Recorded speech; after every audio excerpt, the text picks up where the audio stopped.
Et bonjour à tous, c'est Myrmécologue, on se retrouve pour une nouvelle fiche d'élevage sur la Lassus niger. Alors j'ai décidé de reprendre les fiches d'élevage, parce que c'est vrai que j'en avais pas fait beaucoup. Du coup on va commencer par la Lassus niger, l'espèce basique, l'espèce pour les débutants.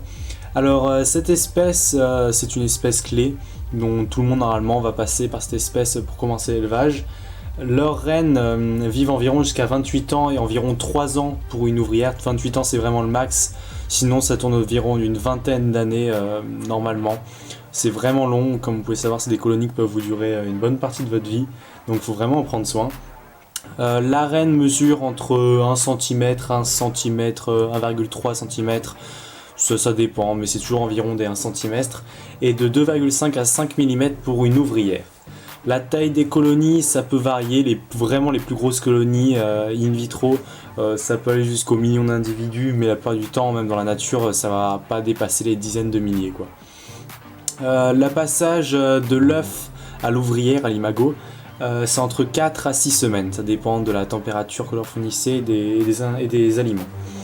Alors, c'est une espèce dominante dans toute la France, c'est vraiment, vous pouvez la retrouver partout. Elle se retrouve dans tous les milieux, tous les types de milieux, jusqu'à 1500-1600 mètres d'altitude, que ce soit urbain, cultivé ou naturel, il n'y a aucune différence. Les colonies sont la plupart du temps monogynes, mais on peut voir de la pléométrose lors des essaimages, et ce sont des fondations indépendantes. En gros, c'est-à-dire que la reine n'a pas besoin des ouvrières pour se développer. Ces fourmis, on voit qu'elles recherchent énormément le miella, c'est-à-dire avec les pucerons, elles cultivent des pucerons, des élèves des pucerons sur les plantes, c'est ce qu'on peut voir très souvent sur les pissenlits, etc. Elles adorent tout ce qui est miella liquide sucré. Comme je disais, elles adorent vraiment tout ce qui est liquide sucré, petits insectes morts, avec assez mou, par exemple des petits grillons, elles adorent vraiment ça. Le liquide sucré, vous avez une petite recette simple, c'est eau plus sucre ou lait plus sirop d'agave. Enfin, vous en avez vraiment plein partout sur internet, des petites recettes comme ça, peut-être que j'en ferai une, mais c'est vraiment très très simple à nourrir, elles mangent vraiment de tout. Les insectes, je rappelle, c'est passer 48 heures au préalable dans un congélateur pour tuer tous les parasites, etc., pour pas que ça puisse nuire à la colonie.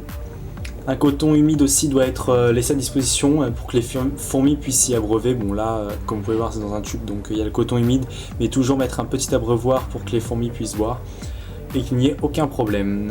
Il faut bien sûr une diapause pendant l'hiver, environ entre 13 et 15 degrés. Vous pouvez descendre un peu plus bas pour cette espèce, vous pouvez descendre jusqu'à 8-10 degrés, ça devrait aller, normalement ça devrait tenir, mais pas en dessous, après ça peut devenir dangereux. La température idéale, c'est une température... la température ambiante, c'est-à-dire entre 23 et 27 degrés. Bon, 27 degrés c'est un peu chaud, enfin c'est assez chaud comme température ambiante, mais c'est tout à fait correct pour elle. Pas beaucoup plus, les écarts légers sont tolérés. Il faut une assez bonne humidité, elles aiment bien l'humidité, ça ne les gêne pas. Par contre, tout ce qui est sec n'apprécie vraiment pas, donc il faut mieux que ce soit plus trop humide que pas assez.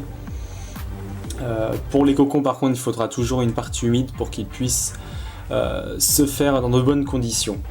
En gros, les avantages et défauts de cette espèce, c'est que c'est une fourmi classique que tout le monde aura élevé, mais qui est très bien pour se prendre la main pour les débutants, pour qu'ils voient comment élever des fourmis.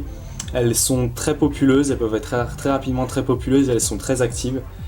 Elles sont faciles à maintenir et à nourrir, comme vous pouvez le voir dans une petite fourmilière en plâtre, ça passe tout seul, il n'y aura aucun problème avec un petit système d'humidification, aucun problème. C'est une espèce pour les débutants comme les confirmés, c'est-à-dire vous pouvez faire des dioramas, vous pouvez vous amuser avec, à faire des immenses terrariums, etc., en mettant à l'intérieur des grandes colonies. Vous pouvez vraiment vous faire laisser votre imagination pour cette espèce qui est vraiment très simple à élever. Voilà, merci à tous de regarder la vidéo. Je rappelle qu'il y a mon site de vente qui est toujours en marche. Vous pouvez acheter cette colonie comme vous pouvez le voir dessus. Là, il y a une quinzaine d'ouvrières. Ça vous coûtera 9,99€ sans les frais de port. Donc c'est vraiment peu cher, on va pas dire ça comme ça, mais pour l'instant c'est pas très très cher par rapport à d'autres. En plus de colonies achetées, une colonie offerte.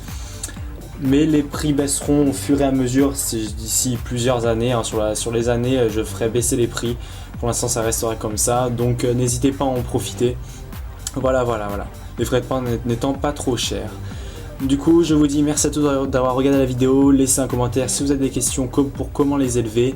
Laissez un j'aime et abonnez-vous. Bye tout le monde.